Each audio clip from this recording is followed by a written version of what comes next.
tratado na atualidade. O tema é saúde mental. No mundo tão acelerado, como nós podemos cuidar do nosso corpo e da nossa mente? Hoje a nossa convidada é Eucirley Leão, psicóloga que tem mais de 10 anos de experiência na área. Seja bem-vinda. Obrigada. Para a gente começar esse assunto, eu gostaria de lhe perguntar o que lhe influenciou a escolher essa área? O que foi que a senhora olhou e a senhora falou assim, nossa, eu posso ajudar aquela pessoa, eu sinto às vezes a mesma coisa e o que eu posso fazer? O que os outros fizeram por mim que eu posso fazer por eles? Então, bom dia, boa tarde. É um prazer estar aqui com vocês, nossos alunos, protagonistas desse projeto maravilhoso que está acontecendo no SESC. E obrigado pelo convite. E vamos então conversar um pouco sobre isso, né? E o que acontece? Eu tinha mais ou menos a idade de vocês, fazia parte de grupos de jovens, de comunidades, sempre muito enganjada, frequentava grupos de catequese, e ali eu fui me fortalecendo como pessoa, como protagonista da minha história, aprendendo coisas novas, desafios, com as diferentes formas que as pessoas têm. E fui percebendo que eu gostava de ajudar, gostava de ouvir, gostava sempre de estar ali, antenada do que estava acontecendo. E aí eu ficava me perguntando, o que será? Será que eu vou ser religiosa? Que profissão eu vou seguir? E fui caminhando, fiz uma experiência vocacional, mas descobri que minha vocação não era ser religiosa. E fui então para a área da educação. Minha primeira faculdade foi filosofia, da qual eu tenho mais de 20 anos de formado. E o que acontece? Através da educação, eu cheguei na psicologia. Em que sentido? A filosofia, você sabe que é uma inconstância, é uma eterna busca de resultados, de sentido, de significados para a nossa vida. E isso ainda me dava por insatisfeita. E aí eu digo, vou fazer psicologia. E aí eu comecei a cursar psicologia, concluí meu curso, fiz pós, fiz várias especializações. E hoje eu me encontro super realizada, mega realizada na minha profissão, da qual eu atuo como psicóloga há mais de 10 anos. E o que acontece? Esse tema é muito relevante, sim. Por quê? Porque é ele que lida diretamente com todo o contexto do ser humano, a saúde mental. Sem a saúde, sem esse equilíbrio, nós não temos o quê? A saúde física, nós não vamos ter aquela saúde da preocupação, do medo daquilo. A gente tem que ficar o quê? Sempre em equilíbrio. E esse equilíbrio que nos faz ser pessoas boas, que sabem o que vai fazer da vida. Então, a pessoa, para ter uma saúde mental, ela precisa estar o quê? Mente tranquila e o corpo também equilibrado. E como fazer para isso acontecer, né? E no decorrer do dia a dia, todos vocês são desafiados, porque as telas estão aí pedindo muito, muito, muito, e vocês às vezes cedem bastante. E isso vai tirando um pouco do norte de cada um. Mas a gente precisa compreender que tudo é dividido, que tudo tem um tempo, e que vai chegar a hora certa de vocês também compreenderem a hora que vão ter que parar um pouco para refletir outras situações, não que não vão estar antenadas nessa evolução tecnológica que a gente precisa estar junto, ligado com isso. Então, ter essa saúde mental é buscar esse equilíbrio, é estar de bem, porque não é só fatores internos, tem todo o externo. Hoje tem você aqui, amanhã é outra pessoa, hoje sou eu, amanhã é outro. E essas pessoas, elas precisam continuar um trabalho de dignificação do homem, de buscar a realização, de buscar a superação para chegar onde ele precisa, onde ele deseja. São todas coisas internas que, na verdade, para mudar o nosso interno, a gente primeiro tem que mudar o nosso externo. E como a gente consegue entender ou ajudar uma pessoa que esteja passando por uma situação? Como a gente consegue identificar que essa pessoa está com problemas? Esses problemas são comumente observados pelas características físicas mesmo. A ansiedade, ela é sempre bem percebida porque a pessoa demonstra atos, atitudes que vão deixando claramente que ela está ansiosa. Vai da coisa mais simples, que é um balançar de perna ou um excesso de inquietação, ou na mão, ou no cabelo, em algum momento vai estar muito inquieto. Então a ansiedade faz você acelerar tudo isso, esse processo. Talvez quando a gente fale assim de ansiedade, a gente pode trazer um filme que representa isso, divertidamente. Ele representa todas as emoções que a gente sente. Ele retrata muito a história da Riley, que tem 13 anos, né? Sim. A idade que a gente está agora, e fala sobre as emoções novas que vão surgindo, como a ansiedade. Esse virou um assunto, acho que saúde mental virou um assunto que agora ficou visível no mundo inteiro. A gente olha para alguém e a gente fala, será que aquela pessoa está bem? Nossa, aí a gente se olha e a gente fala, nossa, eu queria estar bem como aquela pessoa. Mas será que aquela pessoa realmente está bem? E eu queria me perguntar também uma coisa, como é que a gente consegue ajudar? Como é que a gente pode chegar em alguém e ajudar? Ou saber a hora de ajudar alguém? Saber a hora de ajudar. Observando, porque eles dão sinais. E os sinais são de ansiedade, é o de estresse, é o de pânico. É algum sinal essa pessoa vai dar para vocês. Caso ela não consiga, vocês que estão comumente convivendo com a pessoa, independente de quem seja, em sala ou em casa, vocês têm algum, já sabe o jeito da mamãe, o jeito do papai, né, dos irmãos. Então, quando você vê algo diferente, você diz, opa, tem algo errado. Então, você chega com muito jeitinho, tá tudo bem? Do mesmo jeito que você falou, tá tudo bem? Você está precisando de ajuda? Ó, eu tô aqui. Tu dá aquela sinalizada e sai de cena. Depois insiste de novo. Por quê? Às vezes é muito difícil a pessoa olhar para si e dizer, eu quero ajuda, eu preciso de ajuda. Porque tem a questão do ego, né? Então, às vezes, tem pessoas que não conseguem pedir ajuda de fato. E aí vocês precisam realmente estar inscritos nessa busca de ajudar. Então, perguntando, ou vai diretamente mesmo. Você não está legal, olha, eu te conheço, teu olhar está um pouco triste, está acontecendo algo, você quer ajuda? Eu não sou uma profissional, mas a gente pode dialogar um pouco para dar uma amenizada, equalizada aí nas suas emoções e, de repente, você procurar um profissional da área para lhe ajudar. Lembrando que todas as pessoas, elas não pensam a mesma coisa, então varia muito de pessoa para pessoa. Mas agora falando sobre o dia de Setembro Amarelo. No dia 10, várias empresas, vários locais fazem várias campanhas no setembro amarelo inteiro. Tem várias campanhas, as pessoas pensam, falam, fazem palestras. Mas por que no dia 10? E por que se chama Setembro Amarelo? Por que essa cor? Por que essa cor remete? Na verdade, o Setembro Amarelo ele começou a ter essa relevância já faz mais de 30 anos, que foi com o suicídio de um jovem chamado Make M, ele tinha 17 anos, ele cometeu um suicídio nos Estados Unidos.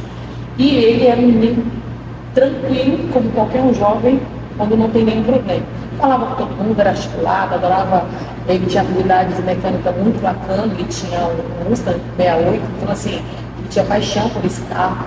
E ninguém observava, ninguém percebia nada. E de repente ele cometeu um suicídio. E ao cometer esse suicídio, todos os seus amigos, colegas que foram até o velório, disseram, como ninguém percebeu, ele estava precisando dessa ajuda. Que, poxa vida, por que ele não chamou? Por que ele não gritou? E eles tiveram uma ideia de escrever em fitas, se precisar ajuda. Então, daí o significado do amarelo. Pelo carro ser amarelo, que ele gostava, fizeram essa alusão aí. E também pelo fato de colocar que se você precisar de ajuda, significa que nós estamos aqui. Então, a gente vai ficar ligado com isso. Então, começou lá há 30 anos atrás. E aqui no Brasil, a OMS, a Organização Mundial de Saúde, ela colocou como data o dia 10. Digamos, talvez, que seja pelo contexto, no meio do mês, algo que possa realmente ir aprofundando no decorrer dos dias. Mas nunca pode deixar de ser em setembro. Pode. Porque as pessoas sempre estão precisando que o suicídio não acontece mais em massa em setembro. Ele acontece todos os dias. E o que nós precisamos fazer, sobretudo, foi esse primeiro passo que os colegas do Make fez. Que foi o quê? Essas fitinhas dizendo, se precisar de ajuda, então, vocês podem colocar uma fitinha, dar um balão, fazer algo que diga assim, ó, sinta-se acolhido, eu estou aqui. E eu sei que vocês fizeram isso no Instagram da escola, e tal. E é isso.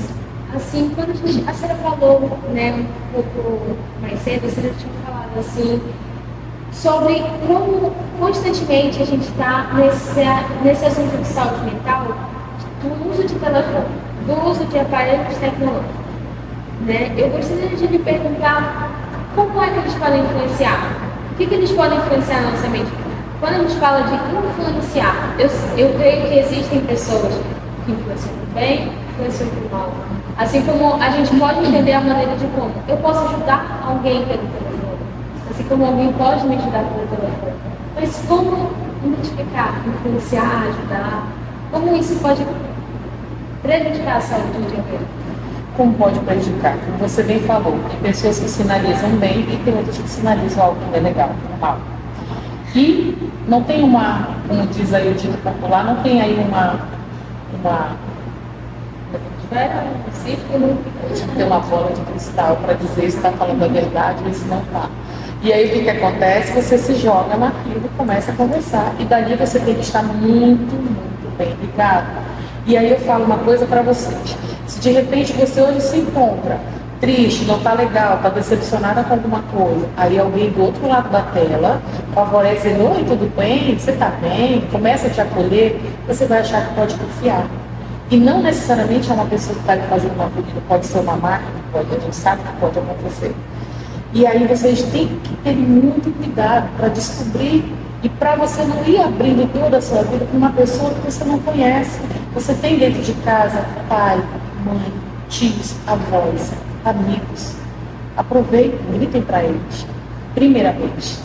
E depois ao profissional da área. Porque buscar na tela, você vai ter que ficar com uma interrogação. Sempre. Até que se realmente seja comprovado que aquela pessoa está para ajudar. E isso, às vezes, chega a prejudicar, cientificamente falando, o excesso de uso de tela já está causando, inclusive, miopia.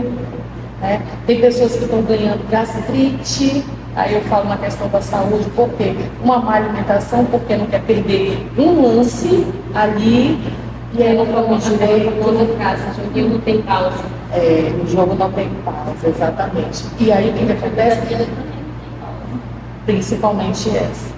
E o que acontece? Você não dá a importância que deveria. Tem pessoas que hoje já não conseguem comer determinadas comidas porque eu vi que não faz bem, eu vi que faz. Aí fica um monte de emaranhado de confusões. Então, assim, vocês sabem, né? O que é nutricional, vocês estudam. E tem sim redes seguras, tem sites seguros que vão dar essas explicações para você. E tem pessoas assim, que não conseguem comer ou fazer qualquer outra atividade sem ter uma tela na frente também. Isso, falando cientificamente, é mais sobre a dopamina, não é que é liberada no cérebro quando acontece esse tipo de coisa. No caso seria a serotonina que dá esse prazer de ela estar na tela, né? E aí o que acontece? Ela fica ali, tão ligada, tá com tanto prazer aquilo, que eu esqueço o quê? De comer, de fazer as coisas, das minhas responsabilidades como estudante, entendeu? Isso sobre tudo, que a gente vê muito no dia a dia, alguns alunos que não entregam atividades e etc e tal. Então, essa preocupação, ela persiste justamente por isso. Porque você confunde, então você faz com que aquilo vá perdendo significado para ti. Você pega teu prato e vai comer no seu quarto, longe dos seus pais. Você tem que aproveitar aquele momento para dar valor. Dar valor à família, à conversa, à experiência que eles estão te dando. E muitas vezes isso se perde. Ao invés de você sair para brincar, você prefere pegar seu celular e ficar rolando vídeos infinitamente no livro? Assim, quando a coisa da minha casa, a gente sempre fala assim, às vezes tem a TV bem próxima, né? E eu sempre falo assim pra minha mãe, por favor, deixa eu assistir TV. Eu falo, não, por favor, não, mano, por favorzinho. Não, aí sempre todo mundo. E às vezes é muito melhor, porque a gente tá fazendo um laço entre famílias. Às vezes muitas famílias e muitas crianças precisam disso. Né? Como a senhora Bíblia falou na cidade, grite para alguém. Se você pode, grite para alguém. Os pais podem identificar isso às vezes. Nossa, meu filho, sei que eu não sou comigo. Porque meu filho está se distanciando. Eu acho bacana quando você fala isso, Letícia, porque quando você diz assim, você está gritando ali, só não pode me ajudar. Ela é a primeira que vai me ajudar. Sendo que às vezes vocês vestem uma roupa chamada mecanismo de defesa, que eu disse que eu vou estudar junto com a NASA, porque vocês às vezes são um mistério muito grande, né? E o que acontece? É um desafio muito grande, porque vocês parecem que se fecham numa redoma, parece que a ajuda do papai e da mamãe não serve. Parece que vocês ficam com vergonha, não pode. Quebrem esse tabu. Assim como se quebra o tabu de pedir ajuda no mês amarelo, de dizer não tenha vergonha de buscar um psicólogo da área da saúde, não grite. Vocês têm que quebrar isso. dizer, pai, mãe, ai, eu estou apaixonada. Não tem idade, mas escuta. Depois você vai evidenciando algumas falas, lutando contra as opiniões e seguindo. Mas não percam esse enlace que é importante.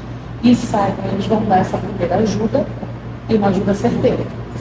Então, esse assunto de família, né, de gritar para a mãe, para o pai, a gente sabe que muitas crianças têm uma rotina muito agitada, né? Às vezes pelos pais, às vezes os pais trabalham, de manhã só chegam à noite, fica com a avó, e às vezes fica agitado de um monte de tarefas externas, tarefa da escola.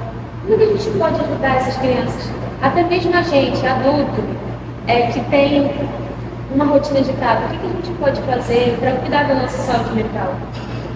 Primeiro tenho que dizer para vocês, primeiro parem, respirem e priorizem.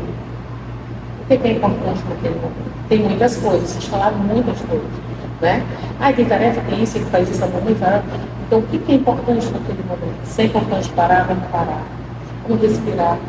Será que ele está precisando de um abraço? Será que essa correria dele, essa gritaria dele aqui em casa, ele não quer um colo? Será que ele não quer que eu ofereça um copo de suco, uma garrafinha de água? Às vezes ele só quer ser notado. E vocês também. Então vocês precisam dar significados a isso. Priorizem, vê o que é legal naquele momento. Então, tipo, vou acalmar, e aí, tá tudo bem? E dá a oportunidade para eles falar. Porque às vezes as crianças não têm vez para falar. Às vezes, eu falo que eu sou de uma geração que eu chegava no consultório, as pessoas folheavam revistas e conversavam com o assunto. E hoje está todo mundo online, né? Eu às vezes fico olhando, eu fico esperando alguém dar um sorrisinho para falar e falo. Eu sou gaiata, às vezes eu falo. E isso também acontece em casa. Os pais também têm uma vida muito atribulada para dar melhor para vocês.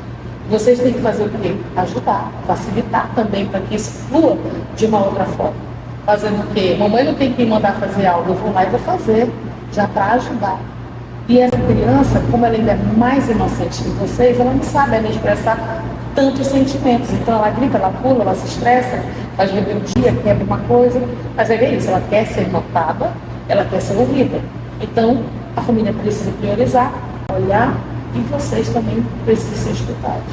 Nós vemos isso principalmente das crianças de quererem ser notadas, mas os jovens, os adultos, mesmo eles escondendo isso, eles também querem ser notados. E para encerrar, hoje, a partir de hoje, como uma pessoa, um jovem, um adulto, uma criança pode escolher se cuidar melhor? Que conselho a senhora daria? Que ponto final a senhora falaria? Não, faz isso porque isso é o melhor para ti. Você fala tanto para os jovens, para as crianças, tipo, para cada segmento. Sim. Para as crianças, elas vão ter que seguir ali um pouco da rotina que o pai vai imprimir, né? Do que ele vai dar para que elas possam fazer. Para vocês já têm o poder da escolha. Muitas vezes orientado pelos pais, com certeza, mas vocês têm o poder de escolher algumas coisas. Então, começar a fazer as escolhas certas. Mas, tia, como é fazer, professora, tia, psicóloga, como é fazer essa escolha certa? Tentando. E esse tentar, esse julgar ao novo, mas com responsabilidade. Então, eu tenho que me cuidar. Então, se eu sei que o excesso de tantas horas em tela vai me causar algum dano, não só uma doença corporal, mas mental, com excesso de cansaço, fadiga, depressão, ansiedade, então eu vou diminuir um pouco esse uso. Eu vou diminuir. É o que eu sempre falo na sala de aula. Vamos desligar o telefone na hora de estudar. Vamos colocar aqui de 14 a 16, pelo menos, hora de estudo. Então é isso, vocês precisam dar essa chave de mudança. Os adultos precisam olhar, eu costumo dizer que, como eu falo no consultório às vezes, eles precisam olhar no espelho e dizer: o que está acontecendo? O que eu posso fazer para melhorar? É me olhar e dizer: eu preciso melhorar aqui. Eu preciso ser melhor nisso, eu posso, eu tenho condições. E sem esquecer que nós que somos cristãos, a gente costuma dizer que tem uma força soberana. E eu creio nesse Deus, e todos nós cremos nesse Deus. Então, essa força vem de Deus. E é Ele que nos guia. E como nós não somos órfãos, nós temos uma mãe que também, com certeza, nos abençoa. E vai, com certeza, estar junto nessa caminhada. Eu achei esse assunto muito interessante, essa conversa foi muito boa. Para a gente entender, né, sobre o que é, não somente sobre o que é, mas sobre como ajudar, como prevenir. Eu acho que essa conversa é fundamental nesse mês, mas não somente nesse mês, em todos os outros meses, como a Célia disse. Durante o ano todo existem pessoas que se suicidam E é muito triste ver essas pessoas tirando sua própria vida. A gente imagina a dor que essas famílias têm, né, no coração, ainda mais ser pessoas com aquelas magoadas na vida de posso. E, sobretudo, uma mensagem que eu deixo aos jovens é que não se intimidem, porque as telas não concordam com essa opinião, não acham isso legal. Sejam vocês, olhem a essência de vocês. Eu sou de uma geração que olhava para dentro de mim, como dizia Santo Agostinho, olhe para dentro de você e escute o seu coração. E quando eu, no meio da filosofia, descobri Dom Bosco, e na minha monografia de final de curso foi Dom Bosco e Santo Agostinho, ele dizia assim: ama o que faz e será feliz. E Dom Bosco, sabe, ele lembra sempre: eu não digo que vai ser fácil, mas que vai valer a pena. Então vocês precisam não se intimidar com a opinião dos outros. Tenham de vocês, ouçam os pais e confiem em vocês mesmos. E sigam. Muito obrigada, Sequoia, por ter aceitado esse nosso convite. E é isso, gente. Muito obrigada por terem assistido ao nosso podcast. Espero que tenham gostado. Se inscrevam no canal, assinem o sininho de notificação e até o próximo vídeo. E curtam esse vídeo, viu? Para poder virem mais vídeos por aí. E qualquer coisa, estamos E aqui. qualquer coisa, E qualquer coisa, estamos aqui.